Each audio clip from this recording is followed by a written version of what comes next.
the small report had three different approaches. One was a few persons who agreed that the New York Times and Sullivan should have followed. The others who didn't go that far but say that the burden of proof should be reversed. And the third agreed that it should not be changed and that Reynolds produced a satisfactory answer. Now, I would like to start first and say that I do not think that we could say that Reynolds produced a satisfactory answer, because Reynolds has certainly put some burdens, additional burdens on the defendant, more than what existed before. And if we look at what has happened in the Commonwealth, particularly in Australia and New Zealand, they have refused to follow wholeheartedly Reynolds. In the New Zealand experience, the New Zealand court had a situation where there was a political discussion. The matter ended up in libel and it went up to the Privy Council. The Privy Council referred it back to the Court of Appeal on the basis that it was the same day that they had decided Reynolds in the House of Lords and asked them to reconsider it. When it went back to the Court of Appeal, they examined Reynolds carefully and refused to follow it.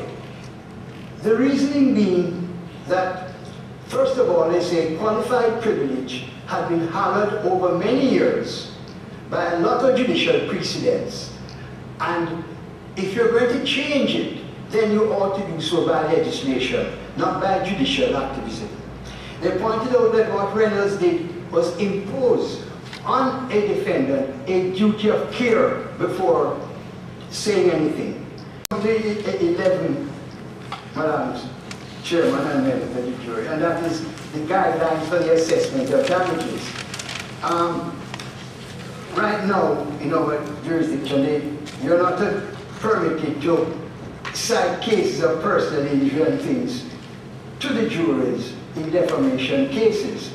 That used to be the position in England up to 1996, but they have changed it by judicial precedent that you can, in the UK, cite personal injury cases to show what pain and suffering is and other amenities that you suffer as a consequence of personal injury, and try and relate it with jury awards, because again they find that the jury awards are far excessive compared to personal injury cases, and that they should certainly try and keep them within reach. And that's where we think that the best solution is to have a judge alone try it. You avoid all this necessity. Before I get to publication by all means which I intend to come to, so far as criminal libel is concerned, Madam Chairman and members of the committee, we have no trouble with that libel, criminal libel should be abolished. I only plead guilty to the fact that I got the Eastern Caribbean Court of Appeal to uphold a criminal libel case concerning the then Prime Minister, Mr. Mitchell, and it was upheld by the Court of Appeal, so that although we say criminal libel is no longer in vogue, there have been recent cases where they have been upheld, but I have no trouble with saying that we could abolish it. Similarly, the question of libel and slander, we don't have any problem with that. I omitted to deal with the other question. If we don't want to abolish trial by jury, then we come to the other aspect of it to see if we could have a cap on the quantum. We deal with this at page 8 of our report. We point out that in other countries that there is a cap on non-economic losses. Not economic loss, because that is quantifiable and there is no problem with that. It's a non-economic loss which we think should be capped. So they capped it there at 250,000 Australian dollars. I don't know how much we cap it at here, but they want to cap it. So that we either submit that you should do away with the jury and leave the judge alone, or if you maintain the jury, then you should have a cap. I've already said the other aspects of which we could do away with the jury. Now, we come to another very interesting situation, and that is the wire service defense. We have a situation, Madam Speaker and members of the committee, where there has been developments in other countries, and particularly dealing with internet and publications on the internet, and what is happening, and it has now gone under the umbrella of what's called libel tourism. What is happening is that in the United Kingdom, they have had cases of Americans coming to the United Kingdom and suing for publications in America, but which are also on the internet in the United Kingdom. Jennifer Lopez did that for the Esquire magazine, and she sued in England. Another banker from Iceland sued in England. And one from the Ukraine. And what has happened is that we find that the Americans are not very happy about this, madam, and they are proposing two laws.